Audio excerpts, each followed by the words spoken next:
வணக்கம்.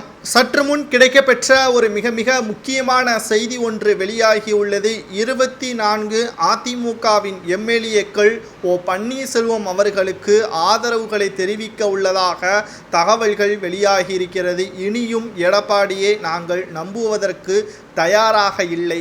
ஒற்றுமையாக அதிமுக செயல்பட்டால் மட்டும்தான் 2026 சட்டமன்ற தேர்தலில் வெற்றியடைய முடியும். சுயநலமாக பதவியை தக்க வைத்து கொள்ள வேண்டும் என்பதற்காக எடப்பாடி பழனிசாமி அவர்களது தேவையற்ற அநாகரிகமான செயல்பாட்டின் காரணமாக அதிமுகவின் தொண்டர்கள் வேட்பாளர்களை எதிர்க்கக்கூடிய வகையில் வந்துவிட்டார்கள். உள்ளாட்சி தேர்தல் டிசம்பர் மாதத்தில் நடைபெறக்கூடிய நிலையில் அதிமுக ஒன்றிணையாமல் தன்னிச்சையாக எடப்பாடியின் பேச்சை கேட்டு முடிவெடுத்தால் மிகப்பெரிய ஒரு தோல்விக்கு ஆளாக்கப்படும். 2024 சட்டமன்ற தேர்தலிலும் இது மிகப்பெரிய ஒரு தோல்வியே தழுவும்.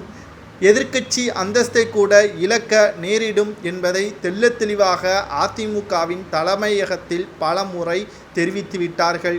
நீங்கள் மாவட்ட செயலாளர்களும் முன்னாள் அமைச்சர்களும் எடப்பாடியின் பேச்சை கேட்பதால் எந்த ஒரு பயனும் இல்லை. நீங்கள் மாதம் மாதம் அவர்கள் கொடுக்கின்ற பணத்திற்கு அடிமையாக இருக்கிறீர்கள். கூவத்தூரில் எப்படி எடப்பாடி தேர்வு செய்யப்பட்டால் மாநில அளவிலான எடப்பாடி பழனிசாமி அவர்களது பெயர் உச்சரிப்பு எப்படி வந்தது? சசிகலா அவர்கள் தனபால் அவர்களை முதல்வராக தேர்வு செய்ய வேண்டும் என்று நினைத்தார். ஆனால் எடப்பாடி பழனிசாமி அவர்கள் வருவதற்கு காரணம் சாதி ரீதியாக எம்எல்ஏக்கள் அனைவரும் பார்த்ததுதான். அன்று நாம் செய்த தவறுதான். இன்று மிகப்பெரிய ஒரு துரோகத்தை எடப்பாடி செய்து கொண்டிருக்கிறார். சாதி ரீதியாக அதிமுக இல்லை என்பதை மறைந்த முதல்வர் ஜெயலலிதாவாக இருக்கட்டும், எம்ஜிஆராக இருக்கட்டும், அதிமுகவில் துளி அளவு கூட இல்லாமல் வைத்திருந்தார். இதற்காகத்தான் தனபால் அவர்கள் சபாநாயகராகவும் பொறுப்பேற்றிருந்தார். ஆனால் இதுவே திமுகவில் நடந்திருக்குமா?